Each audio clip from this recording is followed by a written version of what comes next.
আনন্দিত হয়। নির্যাতনের মাত্রা কি আওয়ামী লীগের শেষ আমলে একটু কমে এসেছিল? কারণ 28 অক্টোবরের যে সবসময় আওয়ামী লীগের শেষ আমলে যদি কমতো, তাহলে আপনি দেখেন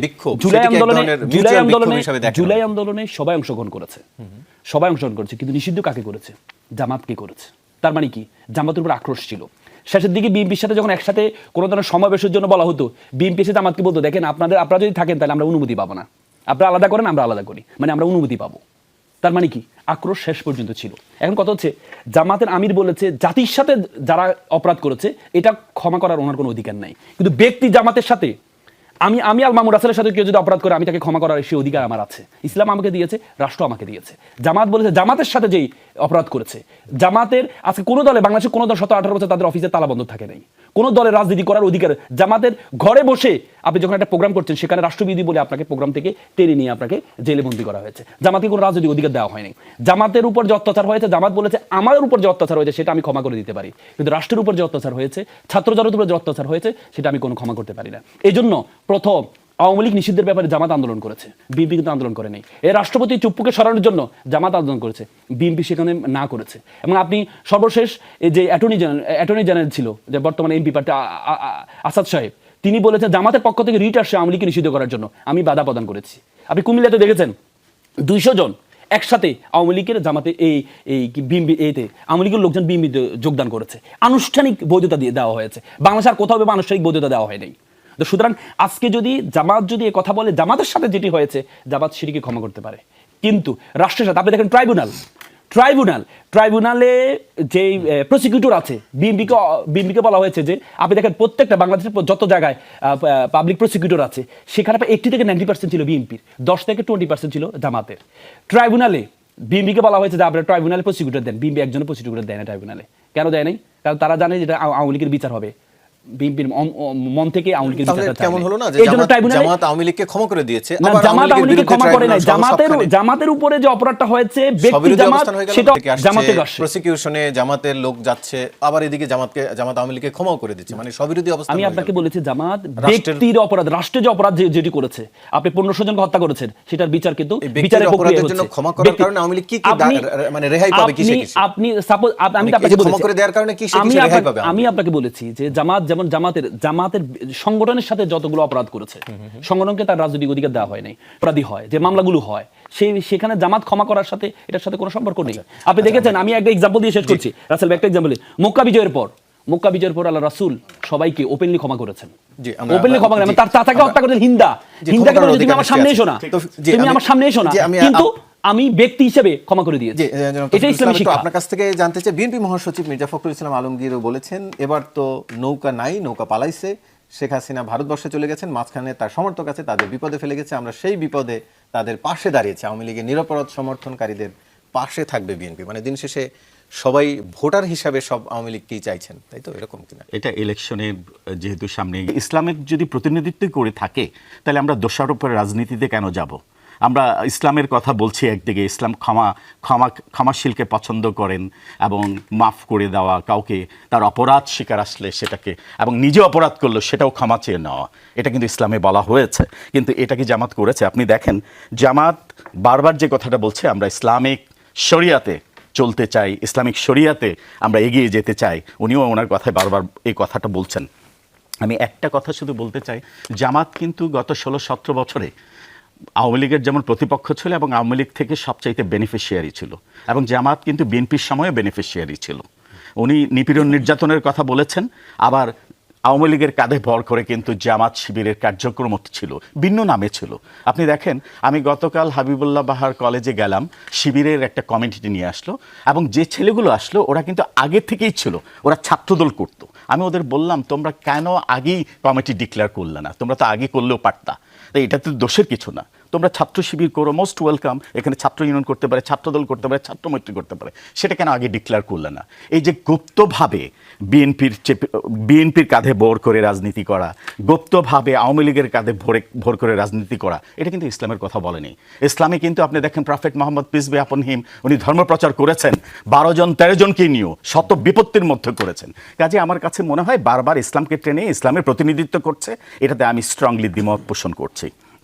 পাশাপাশি আপনি দেখেন, সর্বশেষ যে কথাটা আমি বলতে চাই এটা বলার আগে, যে ক্ষমা করে দেওয়া এবং ক্ষমাশীল মানুষকে সৃষ্টিকর্তা পছন্দ করেন।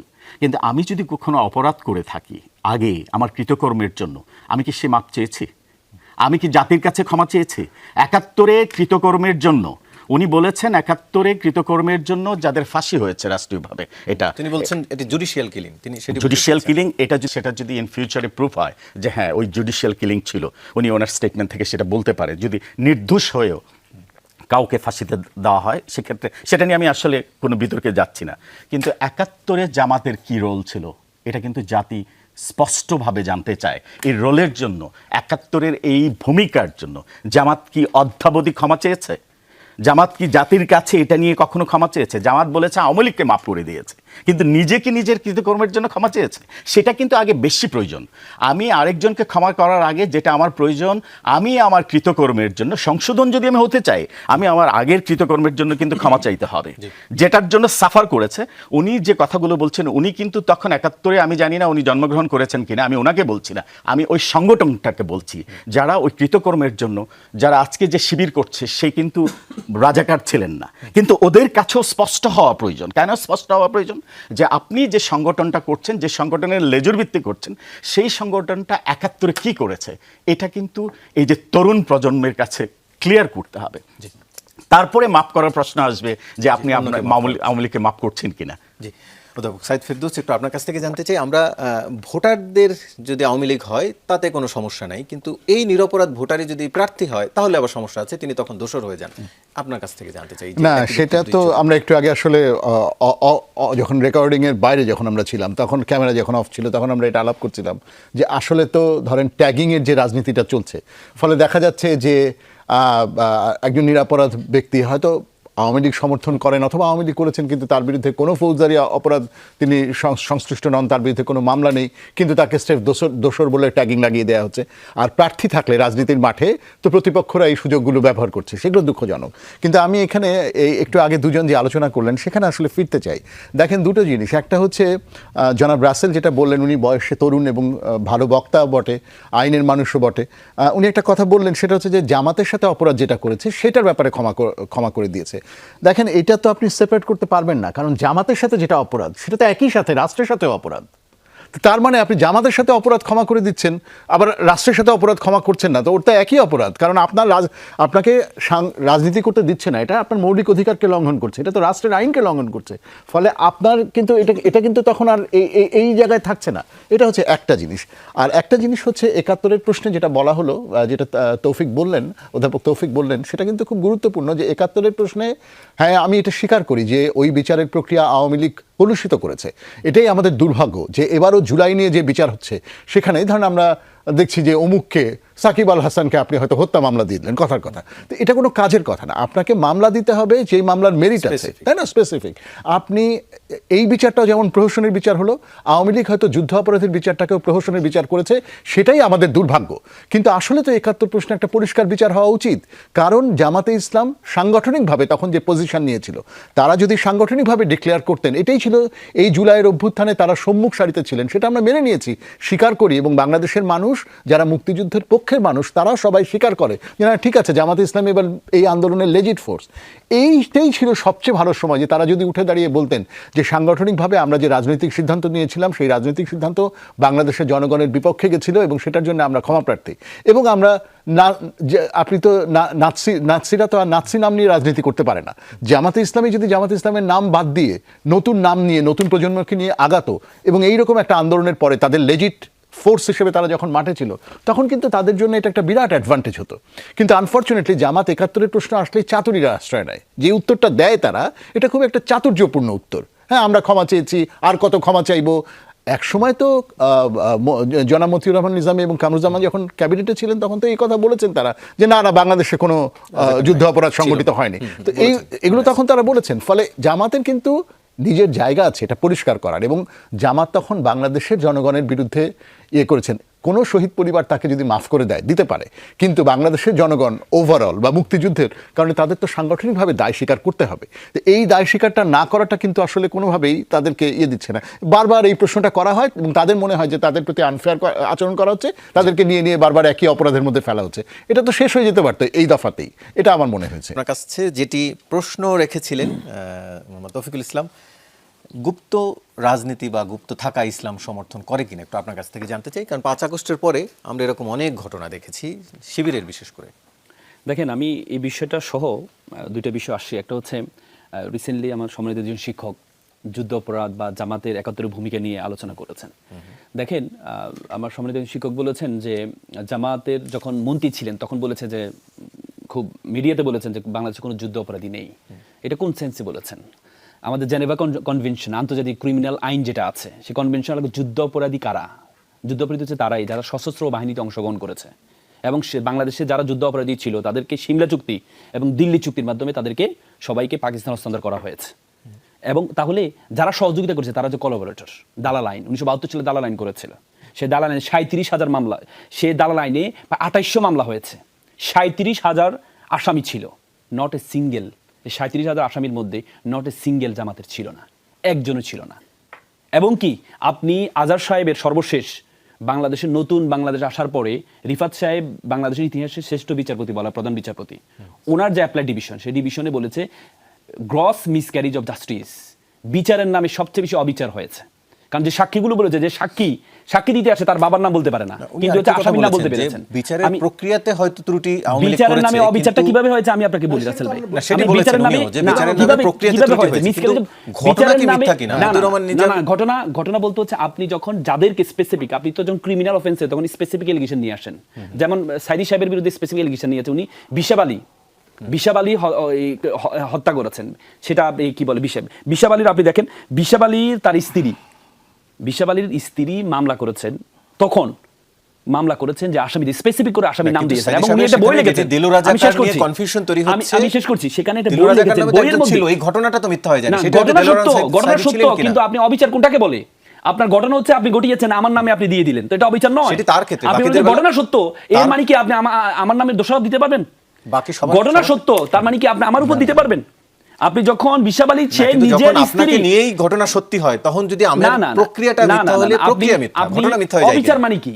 যেটা গড়ে নেয় তার উপর আপনি দিয়ে না সাংগঠনিক যে সেই বিচার, আমরা তো সেটা বলছি যে আওয়ামী লীগ যদি সুষ্ঠু বিচার প্রক্রিয়া করতো সেটাই তো আমরা আশা করেছিলাম। এবং এই জুলাই নিয়েও আমি একই কথাই বলছি যে আওয়ামী লীগের বিরুদ্ধে যে মামলাগুলো, সেটা যদি আপনি রাজনৈতিক প্রতিহিংসা বশত করেন তাহলে তো জাস্টিস হবে না। এবং এটাই তো বাংলাদেশের ট্র্যাজেডি। জামাতের ক্ষেত্রে না জামাতের প্রতি জাস্টিস হচ্ছে, না বাংলাদেশের জনগণের প্রতি জাস্টিস হচ্ছে। জামাত, আমি তো মূল পয়েন্টটা যেটা উনি বলেননি, উনি ব্যক্তিদের বিরুদ্ধে যে মামলাটা হয়েছে সেখানে যে আইনকে মিসইউজ করা হয়েছে সেটা বলেছেন, আমি মানলাম। কিন্তু সাংগঠনিকভাবে জামাত যে ভূমিকা নিয়েছিল সেটা তো খুব লিখিত ডকুমেন্টের মধ্যেই আছে। ওই সময়ের যারা নেতৃত্বে যারা ছিলেন তাদের কি তারা কি দায় কোনোভাবে অস্বীকার করতে পারবেন না? তো তারা যারা তখন ছিলেন, হ্যাঁ অবশ্যই পরের প্রজন্ম না, অবশ্যই, কিন্তু যারা তখন ছিলেন নেতৃত্বের পর্যায়ে তাদের তো দায় দায়িত্ব আছে। ফলে এইটা তো স্বীকার করে নেওয়াই সবচেয়ে ভালো, যে সাংগঠনিকভাবে যুক্ত ছিলাম, সেটা রাজনৈতিকভাবে ভুল সিদ্ধান্ত ছিল। এবং আমি আশা করেছিলাম যে জামাতে ইসলামী এবার যে পরিমাণ আত্মত্যাগের মধ্যে দিয়ে গেছে, এবার তাদের সুযোগ ছিল। এবং একথাও সত্য যে জামাত কয়েকবারে কিন্তু ক্ষমা চেয়েছে, কয়েকবারে ক্ষমা চেয়ে আমরা ক্ষমাটা নিতে পারি না। সরাসরি আসলে বলেছে কিনা আপনি যখন বলবেন যে আমি নিব না, আপনি যত ক্ষমা চান আমি নিব না, রাসেল সাহেব এটা তো এখন যদি শেখ হাসিনা বলেন, এখন যেমন সজীব জয় 2 দিন পর পর বলছেন, আমি তো বলেইছি যে এক্সেসিভ ফোর্স ব্যবহার করা হয়েছে, আমরা কি তার এই কথাটা নেব? এই কথাটা তো আমরা নেব না। ক্ষমা চাওয়াটা আপনার পরিষ্কারভাবে আপনাকে বলতে হবে যে এই গ্রাউন্ডে যে সাংগঠনিক ইনভলভমেন্ট, আপনি তো ধরেন একটা সাধারণভাবে বলে দিলে এটা, যেটা আমরা দেখেছি জাপান সেকেন্ড ওয়ার্ল্ড ওয়ারের জন্য ফর্মালি চায়নার কাছে ক্ষমা চেয়েছে। জি, জনাব তৌফিকুল ইসলাম, একটু আপনার কাছ থেকে জানতে চাই ভিন্ন একটি প্রসঙ্গে। আমি কিন্তু গুপ্ত আলোচনাটা আসতে পারি না, যদি আমাদের সময় কম থাকার কারণে একটু আপনার কাছ থেকে জানতে চাই ভিন্ন একটি প্রসঙ্গে। ভারতের কূটনীতিকদের পরিবারের সদস্যদের প্রত্যাহার করা হয়েছে, সেটি জানেন গত সপ্তাহে। আজকে পররাষ্ট্র উপদেষ্টা সেটি নিয়ে মন্তব্য করেছেন, তবে তিনি আসলে কোনো অভিযোগ বা ব্যাখ্যা উয়র্ত করেনি। তিনি বলছেন এটি তারা বুঝতে পারছেন না। আপনি আসলে কিভাবে দেখেন পুরো বিষয়টাকে? এতে কোনো বার্তা রয়েছে যে পুরো পরিবারের সদস্যদেরকে ফিরিয়ে নেওয়া নির্বাচনের আগ মুহূর্তের এই সময়টা? হ্যাঁ, এটা ডেফিনেটলি, যেটা আসলে ডাউট করেছেন পররাষ্ট্র উপদেষ্টা অলরেডি এটা নিয়ে একটা কনসার্ন দিয়েছেন। আসলে এই বিষয়টি আমরা যেটা জানি, গত সপ্তাহেই ভারতের যারা কূটনীতিক আছেন ওরা পরিবার সহ ঢাকা ত্যাগ করেছেন। এটা খবরটা ছিল লাস্ট উইকে, কিন্তু আজকে এটা নিয়ে কথা বলেছেন। উনিও বিষয়টির ব্যাখ্যা দেননি। নিশ্চয়ই এটার মধ্যে কোনো একটা তাৎপর্য রয়েছে, আদারওয়াইজ হঠাৎ করে কেন পরিবার সহ দেশ ছেড়ে যাবে, ঢাকা ছেড়ে যাবে। তবে দ্বিপক্ষীয় আসলে সম্পর্কের ক্ষেত্রে তো টানাপোড়েন চলছেই 5ই আগস্টের পর থেকে, এবং সেটা কিন্তু সম্পর্কের ইতি কিন্তু হয়নি, সম্পর্কের টানাপোড়ন চলছে। এবং এই টানাপোড়নটা আসলে কোন রেশে হয়েছে, যেহেতু পররাষ্ট্র উপদেষ্টা এই বিষয়ে কোনো মুখ খোলেননি, আমিও ফর্মালি আজকে এই টকশোতে এটা নিয়ে আসলে আর কথা বলতে চাই না। আমার মনে হয় যে আমরা লেটস ওয়েট অ্যান্ড সি, যেহেতু নির্বাচনের আরও সামনের সময় আছে। তবে আমি যে কথাটা ইতিমধ্যে আলোচনা হয়েছে সেটা বলে শেষ করতে চাই। আসলে কেউ যদি 2001 নিয়ে কথা বলে, তখন কিন্তু 71 চলে আসবে, আবার 71 নিয়ে চলে আসবে 91 এর কথা। তবে আসুন আমরা সামনের দিকে এগিয়ে যাই। সামনে আমরা কি করতে পারি, আগামী দিনগুলোতে আমরা কিভাবে করতে পারি। আমরা আর কত রক্ত ঝরাবো? আমরা 71-এ রক্ত দিয়েছি, 75-এ সেই শ্বাসরুদ্ধকর অবস্থা থেকে ফিরে এসেছি, আবার 90-এর গণ অভ্যুত্থানে রক্ত দিয়েছি, সর্বশেষ জুলাই যুদ্ধে আমরা দিয়েছি। আমরা আসলে এই ব্লেম গেম, দোষারোপের রাজনীতি থেকে বেরিয়ে এসে আমার মনে হয় আমরা এগিয়ে যাওয়া উচিত। সম্মানিত সহ-আলোচক যথার্থই বলেছেন, জনাব তারেক রহমান কিন্তু ইতিমধ্যেই বলেছেন যে আমরা আগামী দিনগুলোতে দোষারোপের রাজনীতিতে না যেয়ে আমরা সামনের দিকে এগিয়ে যাই। যে কথাটি ফ্যাসিস্ট সরকারের সাধারণ সম্পাদক, আওয়ামী লীগের সাধারণ সম্পাদক কিন্তু বলেছিলেন, যদি আওয়ামী লীগের পতন হয় কয়েক লক্ষ লোক মারা যাবে। আসলে কি মারা গিয়েছে? সেক্ষেত্রে কিন্তু বিএনপি সর্বোচ্চ সহনশীলতার পরিচয় দিয়েছে এবং জামাতও সেই সহনশীলতার পরিচয় দিয়েছে। এবং এই কথাটাও আমরা ভুলে গেলে হবে না, শহীদ প্রেসিডেন্ট জিয়াউর রহমান, যিনি বহুদলীয় গণতন্ত্রের প্রবক্তা, উনি কিন্তু আওয়ামী লীগকেও রাজনীতি করার সুযোগ করে দিয়েছিলেন এবং জামাতে ইসলামকেও দিয়েছিলেন। এই কথাটা নিশ্চয়ই জামাতের বন্ধু অস্বীকার করবেন না। আমরা চাই আগামী দিনগুলো তো ভিন্ন মত ভিন্ন পথ থাকবেই, রাজনীতি এটাই হচ্ছে গণতন্ত্রের সৌন্দর্য। আমরা আগামী দিনগুলোতে পারস্পরিক সহাবস্থান হয়ে তর্ক থাকবে, ভিন্ন মত থাকবে, ভিন্ন কথা থাকবে, কিন্তু আমরা সবগুলোকে, নিজের দোষগুলোকে, নিজের সমালোচনাগুলোকে আত্মসমালোচনা করার রাজনীতি যেন আমাদের এই কৃষ্টি কালচার যেন রাজনীতিতে আসে এবং আমরা যেন সামনে এগিয়ে যেতে পারি। তরুণরা যে কারণে রক্ত দিয়েছে সেই রক্ত যেন বৃথা না যায়, এবং এই রক্ত যদি বৃথা যায় সত্যিকার অর্থে আগামী প্রজন্ম আমাদের ক্ষমা করবে না। আমি একটু ছোট করে জানতে চাই, আপনি তরুণদের রক্তের কথা বলছিলেন। হাসনাত আব্দুল্লাহ আজকে একটু অভিযোগ করেছেন, 5 আগস্টের আগে যারা বাকশক্তিহীন ছিলেন তাদের বাকশক্তি হয়েছে, বাকশক্তি পেয়ে তারা জুলাই যোদ্ধাদের ভুলে গেছে। এটা আসলে উনি যেটা বলেছেন, জুলাই আন্দোলন একদিনে কিন্তু হয়নি, রাস্তায় কিন্তু আগেই পেট্রোল ঢালা ছিল। জুলাই আন্দোলনে আমরা সে পেট্রোলটা, আগুনের দেশালে এটা ছেড়ে দিয়েছি। গত 16-17 বছর নিপীড়ন, নির্যাতনে, হত্যা, গুম, ভিন্ন মত হলেই তাকে দমন করা। আমি আমার কথাই বলছি, টকশো থেকে বেরিয়ে নিচে নেমেছি, আমাকে ডিজিএফআইএনএসআই জিজ্ঞাসাবাদ করেছে। আমি শহীদ প্রেসিডেন্ট জিয়াউর রহমানের মৃত্যুবার্ষিকীতে একটা শ্রদ্ধাঞ্জলি দিয়েছি, আমাকে বিশ্ববিদ্যালয় থেকে শোকজ করেছে। এগুলো কিন্তু প্রতিনিয়ত ছিল এবং প্রতিনিয়ত কিন্তু নিপীড়ন, নির্যাতনের মাঝে গেছে। এটা সবচাইতে বড় দল হিসেবে বিএনপির উপর বেশি হয়েছে, জামাতের উপরও হয়েছে। কিন্তু সর্বশেষ যে জুলাইয়ের যে স্ফুলিঙ্গ হয়েছে, এটা কিন্তু তরুণরা